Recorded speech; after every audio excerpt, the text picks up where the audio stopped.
नमस्कार, मी प्राध्यापक मिलिंद गायकवाड यश अकॅडमी कराड या यूट्यूब चॅनलमध्ये आपलं मनपूर्वक स्वागत।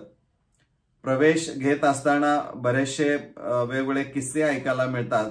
त्यातला एक अतिशय महत्त्वाचा किस्सा आहे की जो राउंड 2 साठी अतिशय महत्त्वाचा आहे आणि त्या दृष्टीने विद्यार्थी आणि पालक या दोघांनीही या विषयाकडे नीट पाहिलं पाहिजे।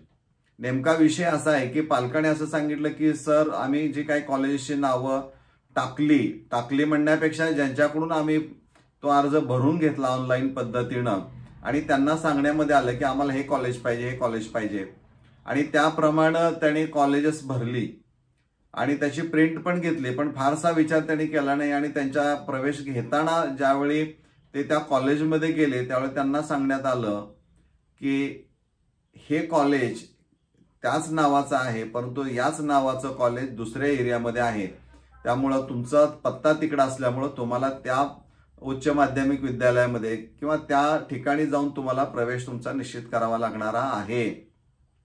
म्हणजे पालकांना शेजारचं जवळचं अपेक्षित उच्च माध्यमिक विद्यालय नाव असणारं दिलेलं ते मिळालं, परंतु ऍड्रेस चुकला। म्हणजे कॉलेजचं नाव एक आहे परंतु पत्ते मात्र अनेक आहेत। म्हणजे नाव एक आणि पत्ते अनेक असल्यामुळे गोंधळ बऱ्याच पालकांचा आणि विद्यार्थ्यांचा उडालेला दिसतोय। त्यामुळं राउंड 2 ज्यावेळी 10 जुलैला सुरू होईल त्यावेळेस आपण काळजीपूर्वक ती माहिती भरली पाहिजे आणि भरताना ती आपण पाहिली पाहिजे।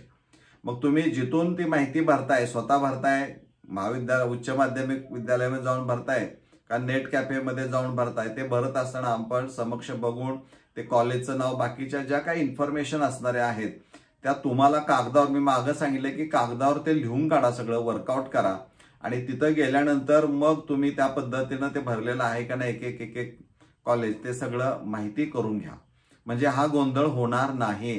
म्हणजे महाविद्यालय त्याला अलॉटमेंटमध्ये नाव असणारं आलंय परंतु पत्ता चुकल्यामुळं पालक आणि विद्यार्थी प्रश्न त्यांच्या समोर पडले की आता काय करायचं। म्हणजे अशा पद्धतीचे पण गोंधळ होताना दिसत आहेत। त्यामुळं पुढच्या फेरीच्या वेळेस किंवा इथून पुढच्या ज्या काही फेऱ्या असणाऱ्या आहेत या फेऱ्यांमध्ये याबाबत आपण काळजी घ्यावी। अशा पद्धतीचा अनुभव तुम्हाला पण आलेला असणार आहे।